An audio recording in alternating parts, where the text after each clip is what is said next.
आजकल बच्चे अपने माता पिता के प्रति बड़ा क्रोध का भाव रखते हैं। मम्मी आज आपने ये दाल क्यों बना दी, मुझे बिल्कुल अच्छी नहीं लग रही। पापा आपने ऐसा क्यों किया। मतलब बालक अपने मन का चाहते हैं, माता पिता के अनुसार चलना नहीं चाहते।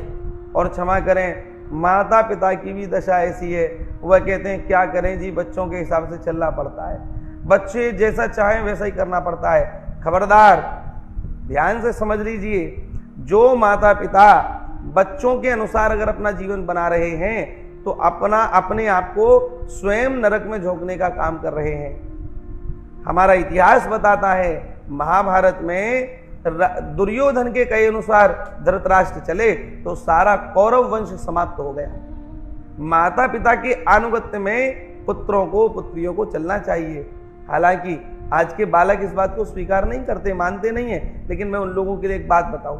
एक बच्ची ने मुझसे प्रश्न किया कि गुरुजी मेरे माता पिताजी मुझे बहुत अनुशासन करते हैं, तू यहाँ मत जा, तू ऐसे कर, तू वैसे कर, ऐसा खा, ये पी, ये क्या मेरा कोई स्वतंत्र जीवन नहीं है क्या? मैं कौन हूँ आखिर में? मैं कोई पशु हूँ, क्या हूँ है जो मुझे इतना कंट्रोल किया जाता है? मुझे ये जीवन अच्छा नहीं लगता, ऐसा लगता है बस मैं मर जाऊं। मैंने हंस करके कहा, मैंने कहा नहीं, ये निर्णय तुम्हारा गलत होगा, मरने से कोई लाभ नहीं होगा। पर एक बात देखो, मैंने उसको उदाहरण से समझाया। मैंने कहा तुमने जिराफ देखा है? जिराफ, बोले हाँ देखा है, चिड़ियाघर में। मैंने कहा उस जिराफ की स्थिति ये होती है कि नर जिराफ और मादा जिराफ ये दो होते हैं। जिस समय मादा जिराफ किसी बच्चे को जन्म देती है तो क्या करती है, जब वो बच्चा जमीन पर गिरता है तो गिर कर के बेचारा बिल्कुल सॉफ्ट स्किन का, एकदम ऐसा बड़ा सुंदर सा कोमल सा है, वो कमजोर सा नीचे की ओर गिरता है। तो वो क्या करती है, उसको देखती है, कुछ समय चाटती है और चाटने के बाद एक किक मारती है, उसको लात मारती है, उसमें तेज लात मारती है। तो लात जैसी उस बच्चे के पड़ती है तो बच्चा 2-4 लात खा करके एकदम खड़ा हो जाता है बचाव के लिए। और बेचारा फिर उसकी चूंकि अभी कमजोर है, सॉफ्ट स्किन वाला है, तो स्थिति ऐसी हो जाती है कि वो फिर गिर पड़ता है, वो फिर मारती है लात, वो बेचारा खड़ा होता है, फिर गिर जाता है। कई बार ऐसा क्रम होता है। अब आप अगर उसको देखेंगे तो यही कहेंगे कि वास्तव में ये मादा जिराफ कितनी क्रूर है, कितनी निर्दयी है। अपना बच्चा, और वो भी बिल्कुल हाल का ही जन्मा, और उसको मार रही है। हाँ, ये बहुत क्रूर है, ऐसा नहीं होना चाहिए। पर ध्यान दीजिएगा, माँ सदैव कोमल चित्त वाली होती है। अपने पुत्र को जिसने गर्भ में पाला हो वह अपने बच्चों का कभी अहित नहीं कर सकती। माता पिता कभी बालक का अहित नहीं कर सकते।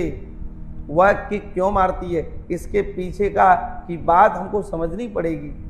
वह लात इसलिए मारती है क्योंकि मैं लात मार मार करके इसको खड़ा करना चाहती हूँ। वह क्या सोचती है, ये खड़ा हो जाएगा, चलने लगेगा, दौड़ने लगेगा, तो अभी जंगली जानवर कोई आएगा और आकर के कहीं इसको फाड़ करके खाना जाए, ये इसी प्रमाद में पड़ा रहा तो, सुस्त पड़ा रहा तो, ऐसे ही न चलना फिरना नहीं सीखेगा तो अभी कोई जंगली जानवर आएगा, अभी उसको फाड़ करके खा जाएगा।